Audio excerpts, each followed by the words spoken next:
Okay. Welcome to Phantasmagoria on Joelbearski. We're using my channel for now, but Phantasmagoria will have its own channel soon, and we are avid dreamers here, sitting down, talking about dreams. I had a crazy one last night, so Hans and I, one of my best friends, are going to get on it. So, to start off, I am Joelbearski, Hansraj. and that's my buddy right there. So, we have been dreaming for a while now, ain't that right, Hans Raj? Since I was a little boy. Since he was a little boy. I didn't start probably, at least the last dream, the first dream I can remember is probably when I was like 10. But we can go into how that came to be later on. That is a story for another time, a bit darker. So for now, I would like to know, Hans Raj, where and why did Phantasmagoria become a thing?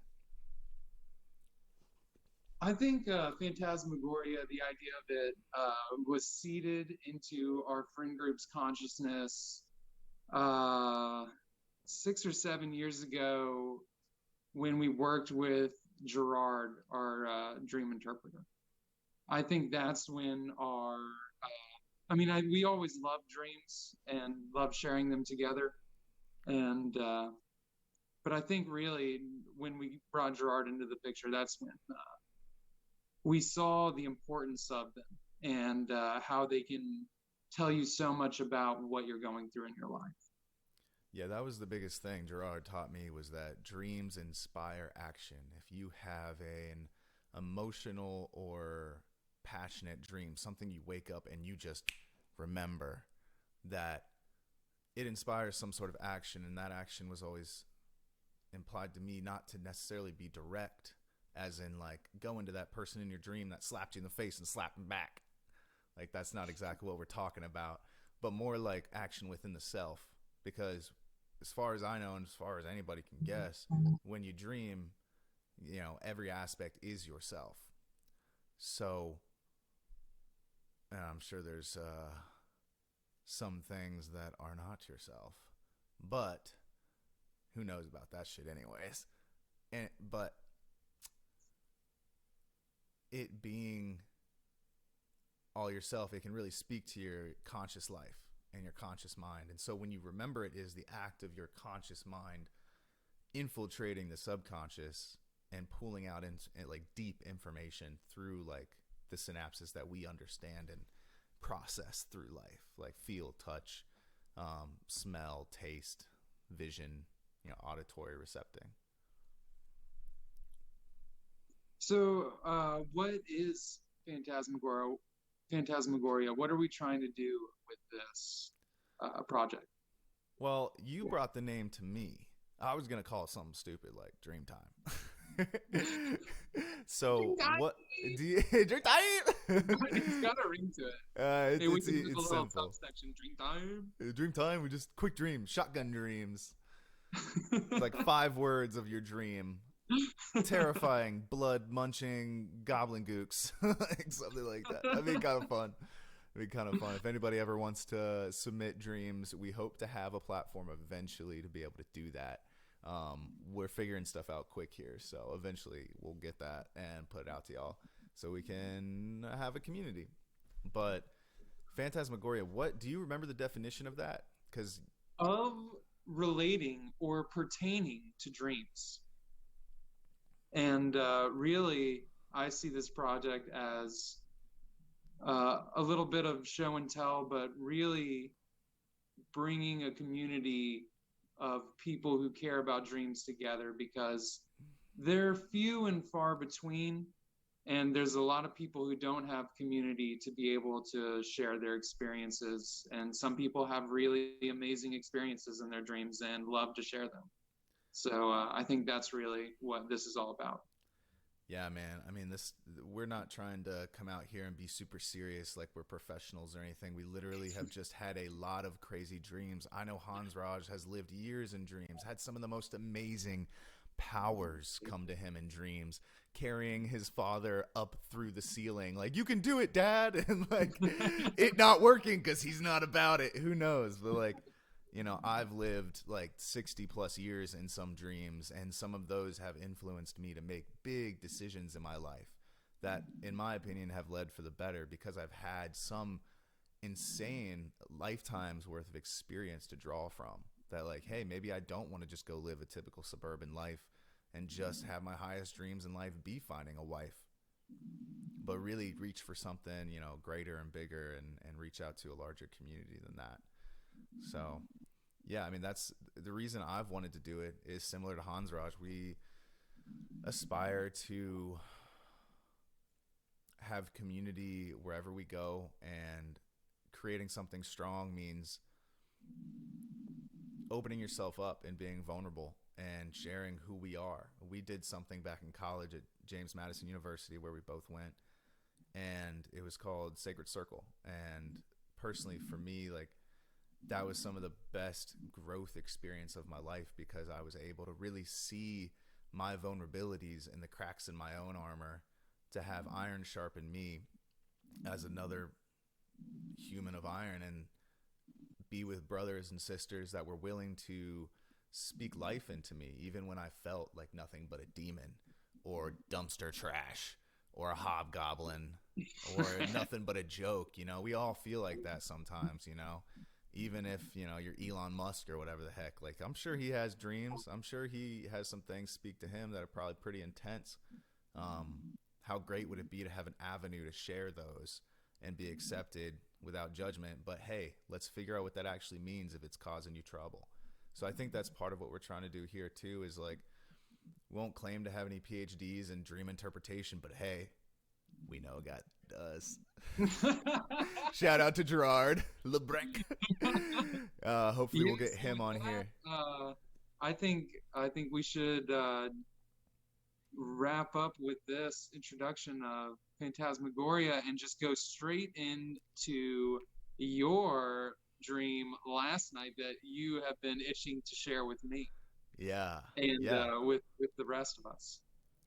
Yeah, totally. So the dream starts off moving into a new home that was actually an old home. It was like an old, like, German, like, styled, like, what is that called? Almost like a Gothic inspired kind of like old wooden rickety house.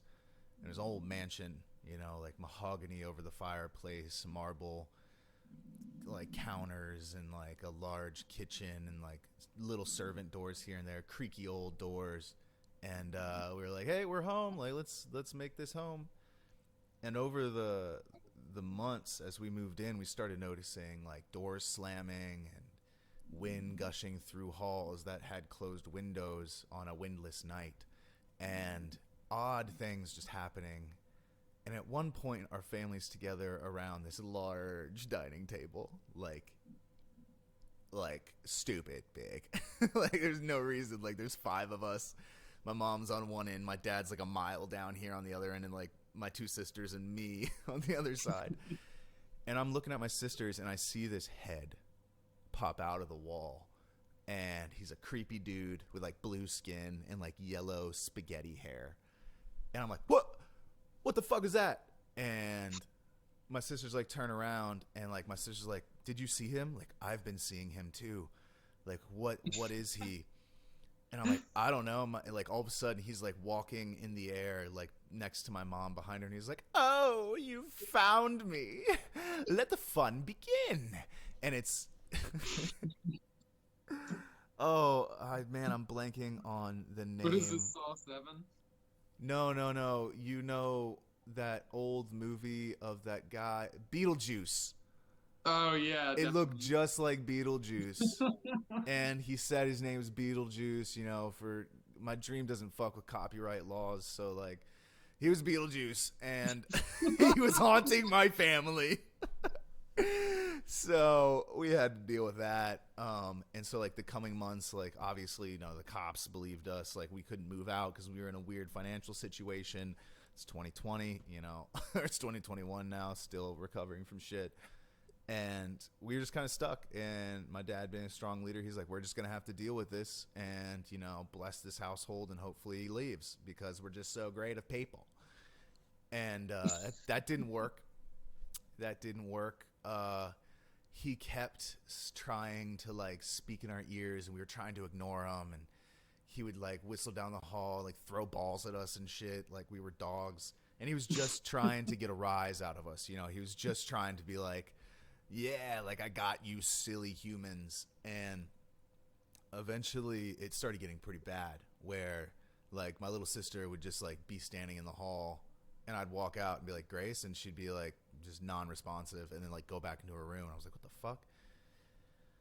And during this hard, weird time, as I was going to school, I guess I was in schooling age, where you go to the bus stop and shit. Um, I Dreams are like anime in that way, where no matter how old you are, you're still in high school. Yeah, you're like always learning something. That's the thing though. It's like dreams to me are like the cosmic school ground. So Yeah. like I feel like sometimes there's a watcher in my dreams that like if I start realizing it's a dream, it like is like abort, wake him up, he's figuring it out. Or it'll be like everybody in my dream will just be like look at me, and I'll be like, oh shit, I need to start acting normal, otherwise I'm gonna get booted out. And then I'll just continue the dream. But anyways, going back to it. So I'm going to school one day. I'm sitting at the bus stop, and there's this new girl that stands next to me, and she's this beautiful, blonde, long-haired goddess of a woman. All her features were so balanced that like there's nothing that really stood out. And I swear to God, I probably couldn't trace her face right now. I'm also not an artist in that way, but I immediately was infatuated with her. And we started talking, and it was just really simple and just kind of friendly and a little bit flirty. And as the days went on, I'd keep seeing her there, and eventually we started hanging out like outside of school and like frolicking through the forests and like talking about deep stuff. And she just hit all the parts that I am looking for in a partner. And now, no judgment, because we're talking about dreams here. These are like deep things. Like I'm willing to share this, but like at one point I was like, "How old are you?" Let's stop for a second. That's very important with dreams is the no judgment aspect, because Lord knows we've all had some really weird ass dreams, Oh and yeah, Lord knows what that says about it. yeah. It's we're not here on this earth to judge each other. We're here on this earth to support each other and understand. And that's what we seek to do, finding, dreamers like us to talk to other dreamers that like we just want to be able to share ourselves. And it's a dream world, like if something offends you or something happens, like that's not the other person, and that's not you. It's just an emotional reaction. That's all it is. But yeah, we've had some hard stuff. I've dreamt of horrible things. I've been through battles and weird sex and like kissing friends. Like it's just weird, but if you can get past the judgment of it, there's nuggets of gold in there that speak more towards the metaphor of the dream and what you're going through in the moment to really give you some clarity. So like the moment you start judging even your own dreams and thinking, oh, I must be a horrible person because I killed somebody in a dream last night. Well, look, they ain't dead. But in your own dream, like, look at the symbology of that, But All right, so you're in high school and beautiful lady that you can't draw. Let's get back to that. yeah. So she was super sweet. She teased me exactly the way, like, it was like that.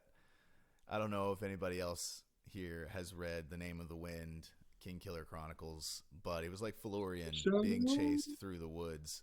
It was like she was right out of reach, but she was always waiting, making sure you could keep up just barely. And it was just extremely tantalizing. And we start getting into a relationship, and it starts becoming a thing. And this is like 3 months later since the haunting at our house started. Yeah, I was gonna ask. I was like, how long were you? Okay, just Yeah, so I just like disappeared because why would I go home? There was a fucking ghost there. Like I'm not gonna do that, So I end up finally like getting back home, started settling back in because our relationship had like settled. It wasn't, the exposition anymore of our relationship. It was the plateau. So I went back home to check on everybody, and like everybody's stressed out and like freaking out. And my mom's like, Joel, you need to check on Grace. Like she's just been in a room freaking out. And me and Grace have always had a good relationship. just to talk about stuff. And so like I went up there, and she was like straight possessed. And Beetlejuice was like, "Oh, you thought you could just leave and come back and everything would be fine. How selfish of you. How selfish of you. And how dare you leave your family in this time of need. And look, Gracie, little Gracie, such pure, innocent, blonde, curly hair, is all mine." And I was like, what the fuck? Like, what the fuck am I going to do? She's straight possessed. Like, she's got dark eyes, like storm clouds behind her eyes. And just, she wasn't there. And like, and he starts threatening like my current girlfriend, my relationship. And he's like, what is she going to think about all of this? You leaving your family behind. And what's the rest of the town going to think? And I started to realize then that Beetlejuice had never left our house. And I started to notice too in the coming days that he would start appearing at the bus stop and fucking with me and my missus, basically.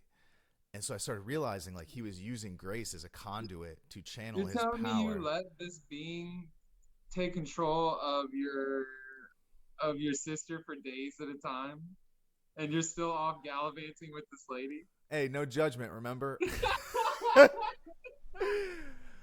But yeah. Okay, normally there's no judgment, but this is between me and you.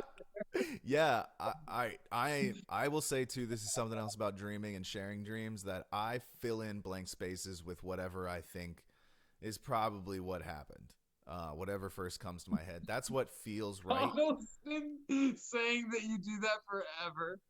Yeah, I just do that because why have blank spaces in the mind? You know? Donald doesn't believe a word that you say when you're talking about dreams anymore.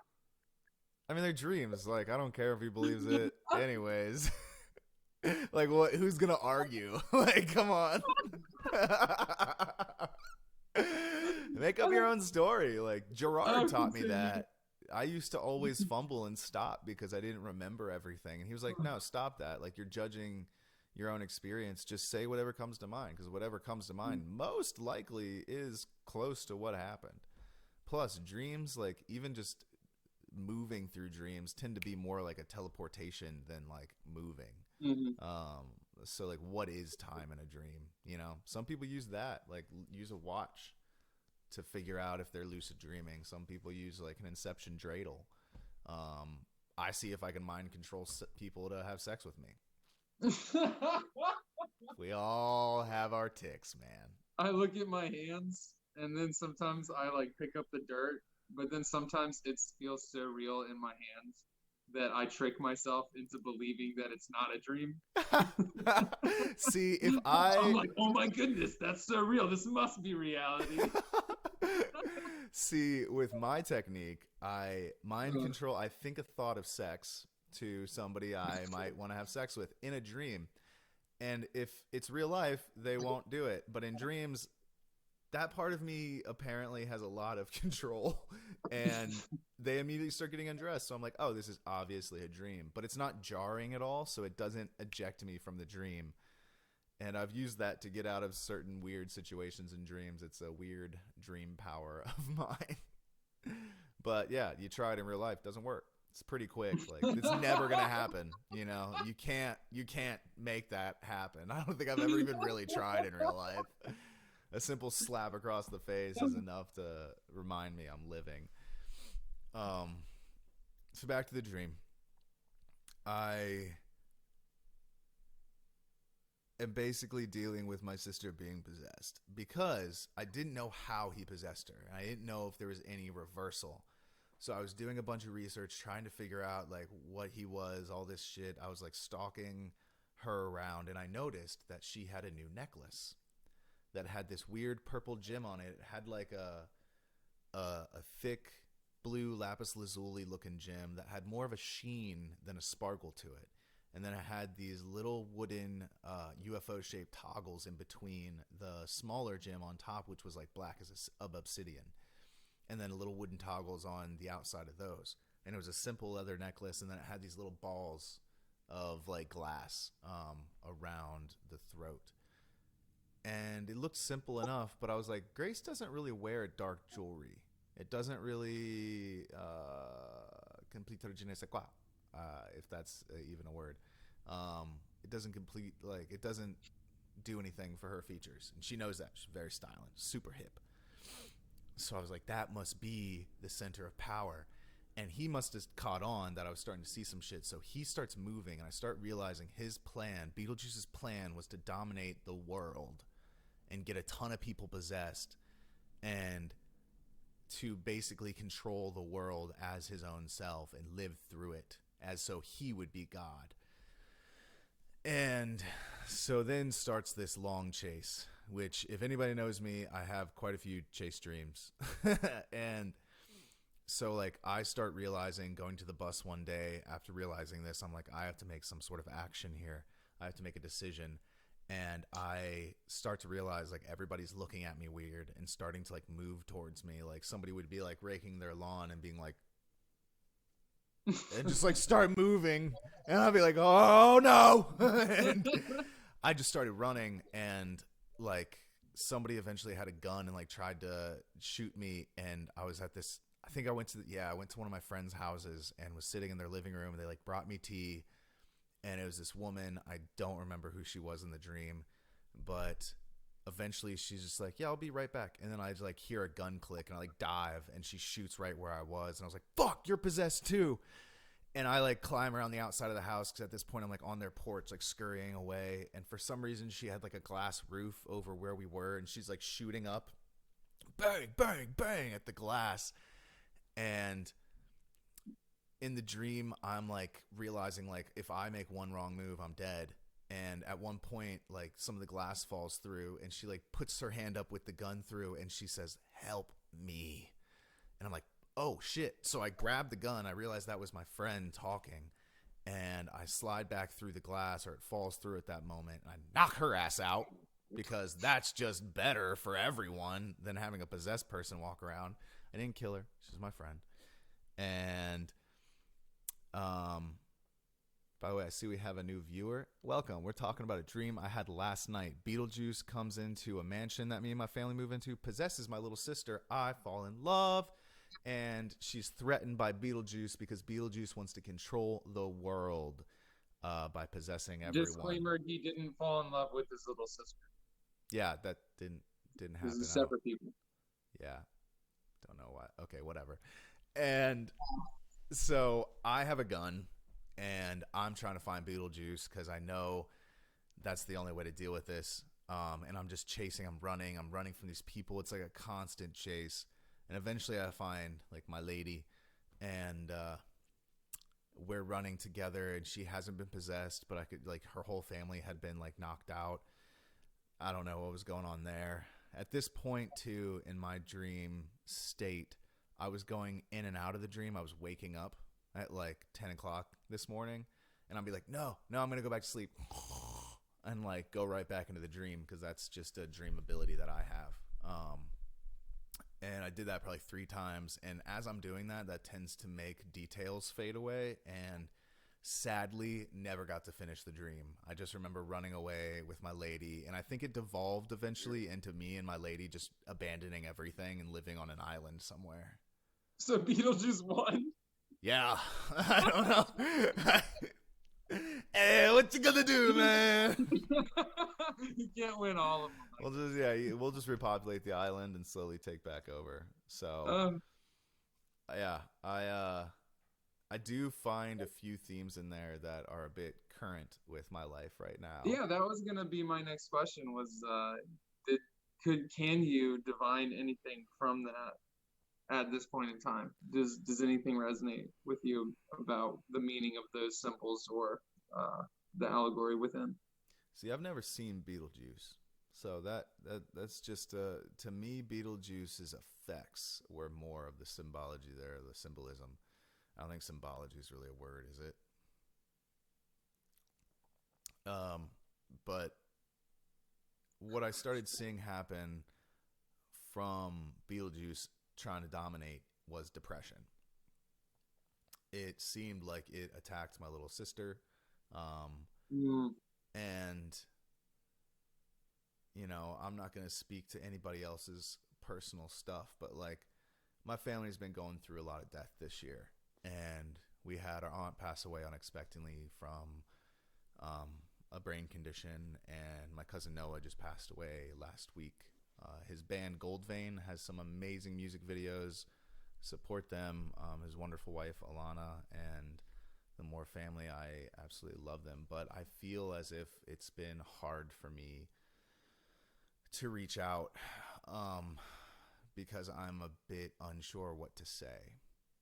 You know, they've been through death once before, close in their family, with some conditions and some health stuff, and it's so hard. And you know, it's weird because in my dream I'm trying to continue the love of my life, but I also have my family to worry about.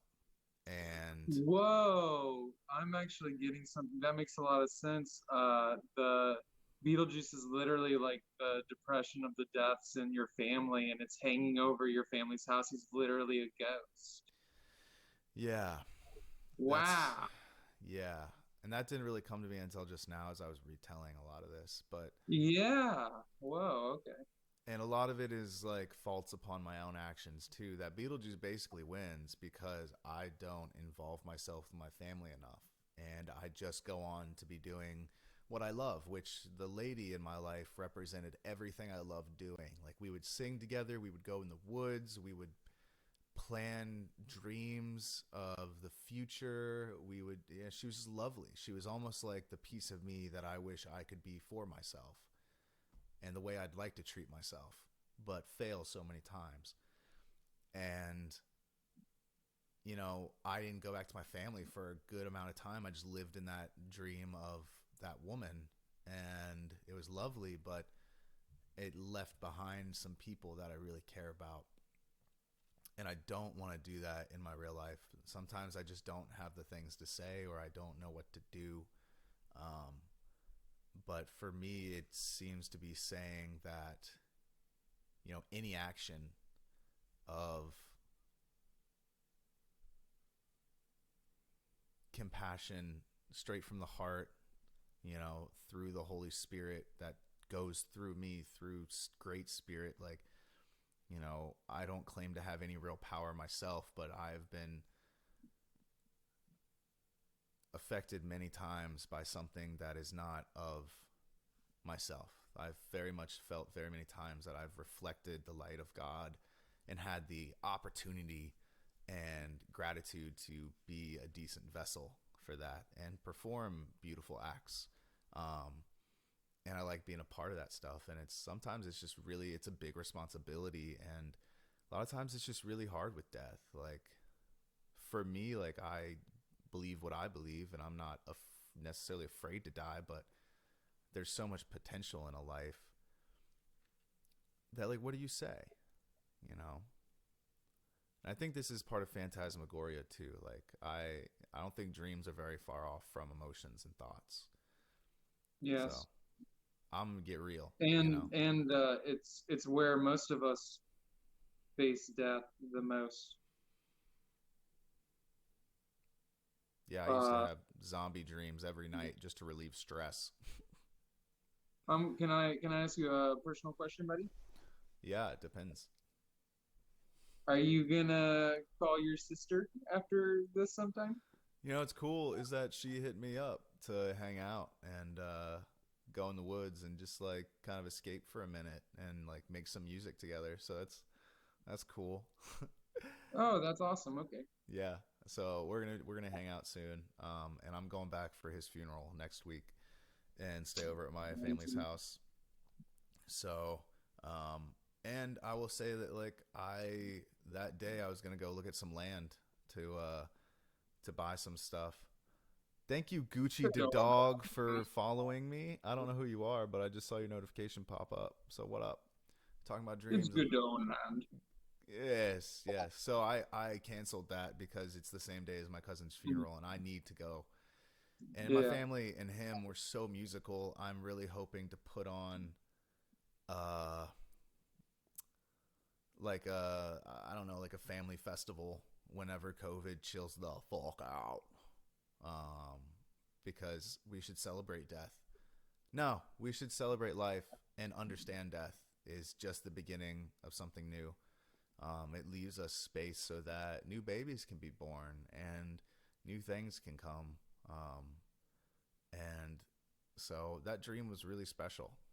Like I woke up, had to meditate, and work out to work through some emotions and stuff without realizing it, but really needed to kind of reset after that because it was a lot. It was like a movie experience. So I was glad to have the opportunity to not work today and dream and like get back into a good zone. And honestly, I feel great.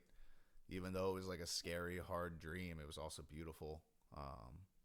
Yeah, dude. So Thank you for being vulnerable and sharing what your interpretation of it was. Because although when you were first telling the dream, it was like all whimsical and funny. The deeper connotations that it had were pretty that's me, man. I like to appear whimsical and like nothing bothers me, but I feel everything. I really do. It's impossible for me to ignore those feelings, but I don't think I need to put that on anyone else. Like the emotions I was feeling in the dream were, uh, yeah, nervous, excited. It was just weird. It was a large flurry of emotions. But enough about my dream, unless you have any other questions, or if anybody else has any other questions about that dream. Maybe y'all missed it. We'll be turning this into a YouTube video. We'll probably cut out some of the fluff and put it out in when we learn how to do that. We're new. We're new at this, but yeah, we'll be doing that. And yeah, And if you want to be on the podcast and talk about some dreams that you've had or something that you've gained from dreams, that's also something that we'd love to encourage. oh yeah. Hansraj, what would be a good way for them? I don't know if you can message me through my Twitch channel while I'm offline. Probably.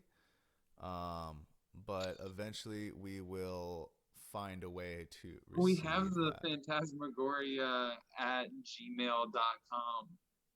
Oh, we do. Yeah, if you don't know how to spell that, it's in the subject of this video. Phantasmagoria, like a PH, like fat. Like that boy is fat. Cool. Um, Phantasmagoria at gmail.com. I forgot about that.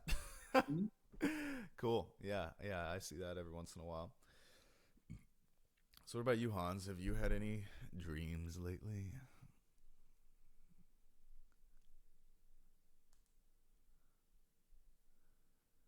Am I dreaming right now? I don't know, but I don't want to have sex with you. There's no sand. Wait, There's is a there background. sand? The background's really, really vivid, so I'm thinking that this might be the consistent dream that I wake up to every morning. The Waking Dream. The waking dream. By the way, Waking Life, great movie. Check it out. Yeah, if not, if you don't have one that comes to mind, we can just end this here. We have Yeah, let's just three. end this one here. I think we'll end this one here. Cool. Well, I've if I've any. had some, but they're involving people who are extant, and yeah, Cool. yeah, Well, we have a few viewers. I'll leave like a few seconds. Like, if you guys have any questions for us, once again, this is Phantasmagoria with Joel and Hansraj. Joelbearski is the channel. We hope to be getting our own Twitch channel soon, and we have a YouTube, Phantasmagoria. We will start once again once we learn how to do everything and be tech wizards. We will start putting out videos and really try to build a community. Really appreciate anybody's feedback. If anybody, once again, Hansraj said, if anybody wants to be on the show and talk about dreams, whether they're dark, depressing, happy, loving, lifting, draining, we are more than willing to share them with you and talk about your experience and whether or not you want to have some fun interpreting them, because it really all is just fun in this life. What else do we seek but to enjoy it? So everybody out there having a hard time, our hearts are with you, and have a good time with us. Any last remarks, Hansi?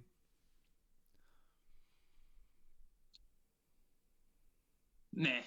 All right, all Yeah, right. we got it. Nah. All right, boys and girls, friends and doodads. This is Phantasmagoria with Joelbearski and Hansraj. Yeah. Have a lovely evening. We're gonna stop this here.